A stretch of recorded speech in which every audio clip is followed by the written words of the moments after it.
News this hour, as you may have heard, Tucker Carlson has been under fire from the left. Well, now he's unleashing a hellstorm after that attack.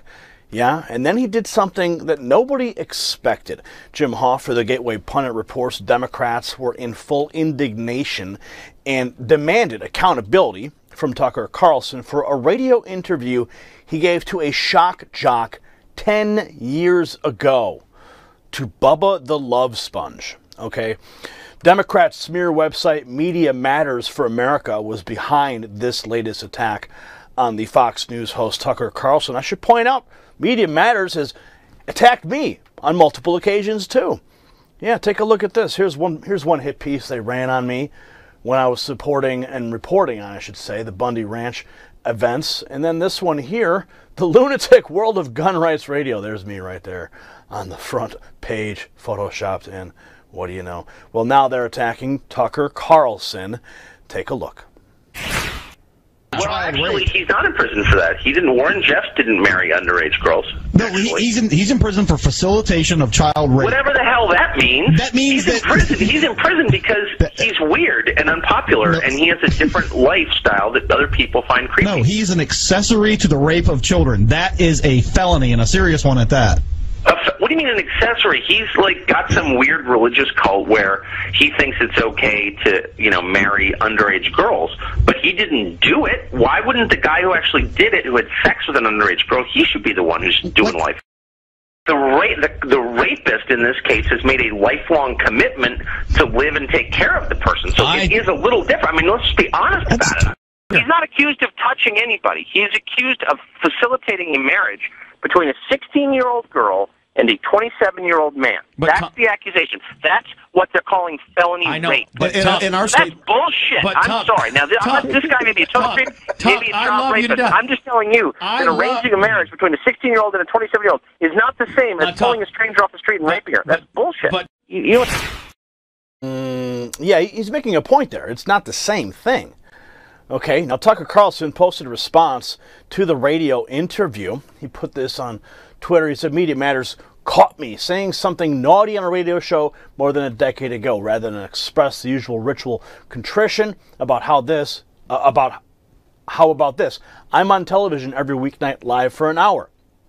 If you want to know what I think, you can watch. Anyone who disagrees with my views is welcome to come on and explain why. Tucker Carlson refused to give in to the outrage mob. Tucker Carlson responded on his television show last night and tonight, exploding on the liberal outrage mob. Let's take a look at what he said last night. Take a look. Never acknowledge the comic absurdity of the whole thing. You can never laugh in the face of the mob. You must always pretend that the people yelling at you are somehow your moral superiors. You have to assume that what they say they're mad about is what they're actually mad about. You have to take them at face value. You must pretend this is a debate about virtue and not about power. That your critics are arguing from principle and not from partisanship. No matter what they take from you in the end, you must continue to pretend that these things are true. You are bad, they are good, the system is on the level. But what if we stopped pretending for a minute? What if we acknowledged what's actually going on? One side is deadly serious. They believe that politics is war. They're not interested in abstractions or principles, rules or traditions. They seek power, and they plan to win it, whatever it takes.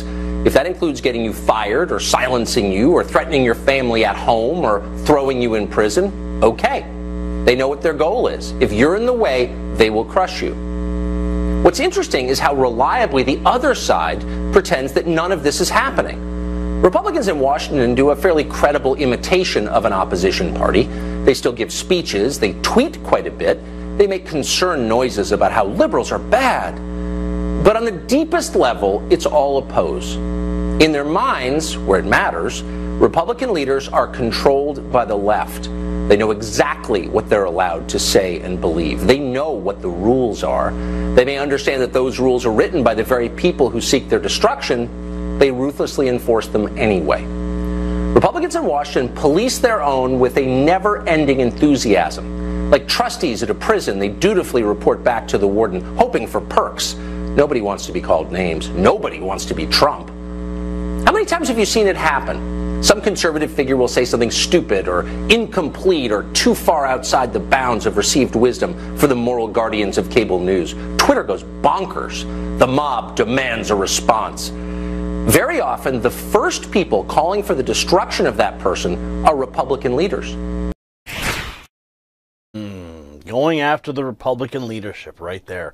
He took an early exit from his opening on liberal outrage mobs to lecture the GOP pretend party. I'm glad to see the Tucker's fighting back. Okay, I've been in the crosshairs of Media Matters as well. Now, just a few moments ago, Tucker basically just took the roof off of Media Matters, exposing them, which I think what we're going to see next.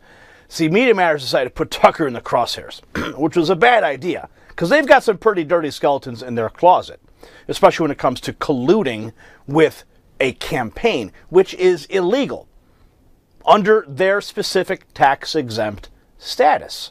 Yes, colluding with Hillary Clinton, colluding with Barack Obama, running cover for the Democrats during the election.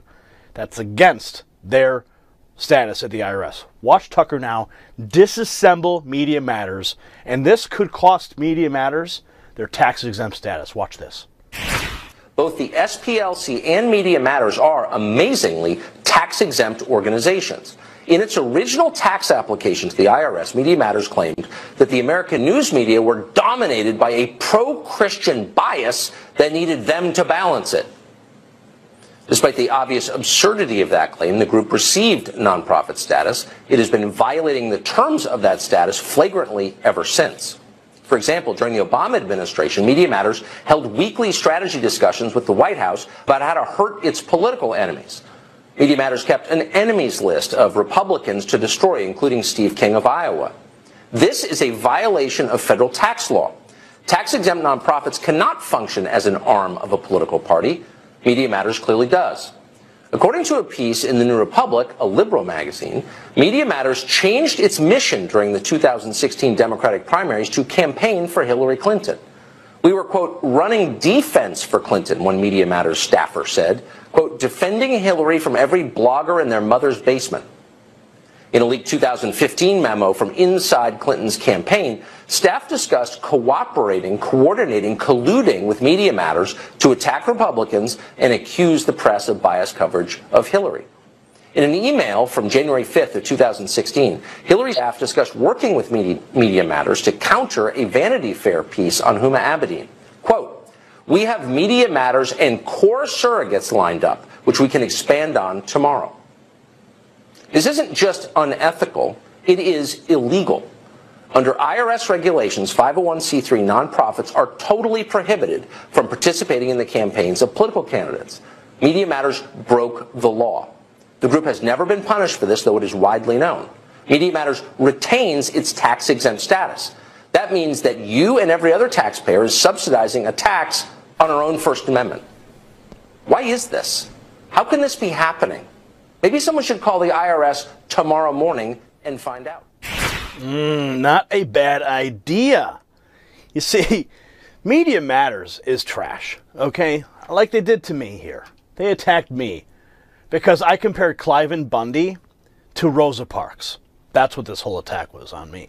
And then, of course, they attacked me for interviewing the head of the NRA some years ago. So the organization's trash, but they really picked a fight with the wrong person in Tucker Carlson. Okay, Tucker Carlson reaches millions and millions of people every single night. Now, we do here, okay? We're not a small news outlet. We have, every month, millions and millions of views. The point I'm trying to make is that they need to be held accountable. Colluding with the campaign under their current tax-exempt status is illegal, and they need to be held to account. So, you know, if they didn't attack Tucker Carlson, maybe nobody would have brought this up. Maybe they would have just been able to continue to operate under the radar as a tax-exempt organization. But since they want to pick a fight, well, they may lose that fight. What are your thoughts? Comment below, and we'll see you at the next report. For the Next News Network, I'm Gary Franchi. I hope you enjoyed that report. Now it's time to have a serious conversation. What would you do if disaster strikes? Is your family ready? Earthquakes, hurricanes, grid failure, the Middle East war spiraling out of control, these are all real threats.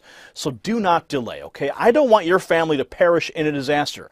Go to preparewithgary.com right now to prep your family if disaster strikes. Do not be caught off guard. You will regret not getting the survival food that I trust for my family at preparewithgary.com. Head on over there right now. The link is right below. For the Next News Network, I'm Gary Franchi.